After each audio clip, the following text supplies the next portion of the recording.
Merry Christmas! I recently spent the Christmas Eve in a Polish style and found these 10 very interesting facts about Polish Wigilia. Let's start with my favorite one. Who is Mikołaj? The whole evening, I kept hearing people mentioning this name, Mikołaj. I knew this was a male name in Poland, but I did not know anyone with this name sitting at the table. Hours later, I finally had the courage to pop this question. Who is Mikołaj? Well, you're lucky if you're watching this video because this could save you some embarrassment. Mikołaj is the Polish version of the name Nicholas. And here they are referring to Santa Claus, whose real name was believed to be Nicholas, Saint Nicholas. So here you go. If you hear Polish people mentioning this name around Christmas time, they're probably talking about the Santa Claus rather than gossiping about Mikołaj, which, by the way, is a very popular first name in Poland. Christmas star. The first time I heard about the Christmas star, I immediately thought about the giant star on the top of the Christmas tree. But here we're talking about the real star in the sky. In Poland, Christmas dinner simply cannot start until the first star is seen. People usually task little children with this fun mission, while the real purpose is to get them out of the house so they don't interrupt with all the cooking and preparation taking place in the kitchen. The tradition of looking for the first star is a reference to the Star of Bethlehem. According to the Bible, wise men from the east are inspired by the star to travel to Jesus' birthplace. Hey, under tablecloth. I tend to think only fancy people use tablecloth, so most Polish people are fancy. On Wigilia, they normally would put some hay underneath the tablecloth. Usually, it's just a thin layer of dry hay, but you can always put more if you fancy. I've said too many fancies. This is Polish people's unique way of remembering that Jesus was born among animals.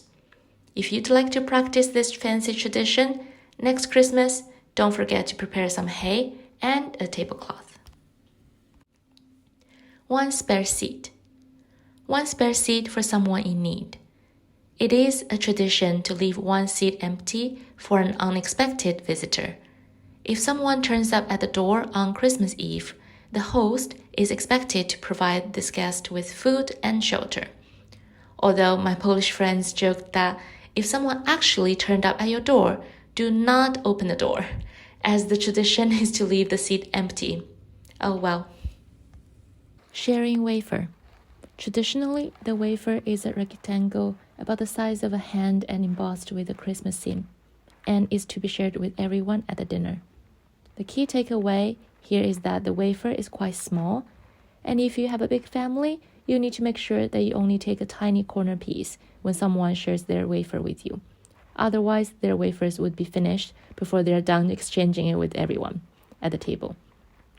Also, don't forget to share your wafer with your pets and any other animals in the household, as they're also part of the family. I find this exceptionally sweet and important. We'll come back to this one in number 10. 12 dishes. Finally, here comes the food topic. Growing up in Asia, my impression and knowledge of Christmas celebration almost all came from American movies. I had no idea that Polish people actually have 12 dishes at Christmas dinner. And these 12 dishes normally do not include turkey or yam. Sorry, Americans. Here, the 12 dishes represent the 12 apostles and 12 months of the year. If you try each of the 12 dishes, you'll have a prosperous year ahead. No meat, fish only. I have to confess, I was a little shocked when I learned that there would be absolutely no meat at the Christmas dinner in Poland. In my culture, meat is the centerpiece of the festival food, and we normally have more than 3 types of meat at any holiday celebration dinners. Well, at least there's fish. More specifically, most Polish people would have fresh carbs. Not everyone likes it, but it's kind of a must-have for a traditional Polish Christmas dinner. Do you like carbs?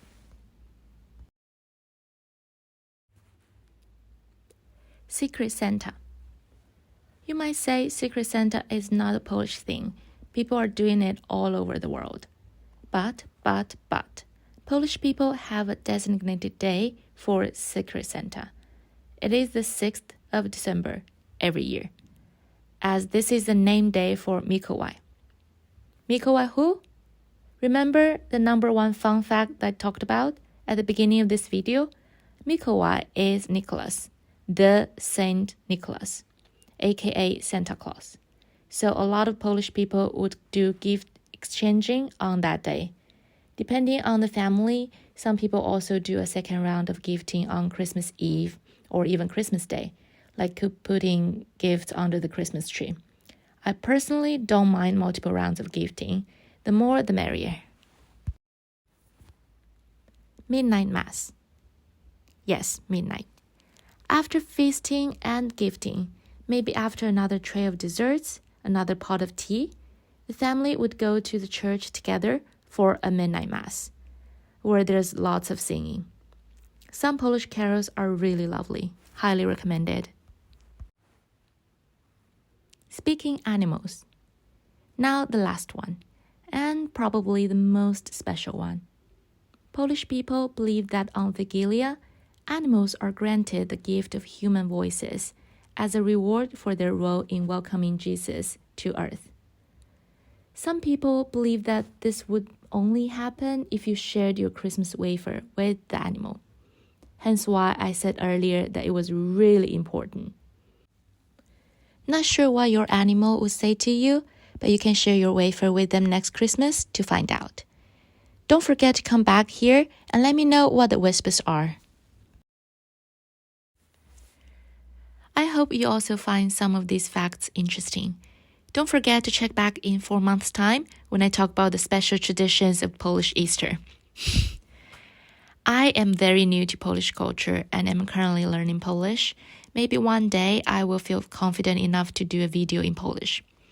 In the meantime, I'll try to make more videos of things that I find fascinating. Thanks for watching and have a very happy new year.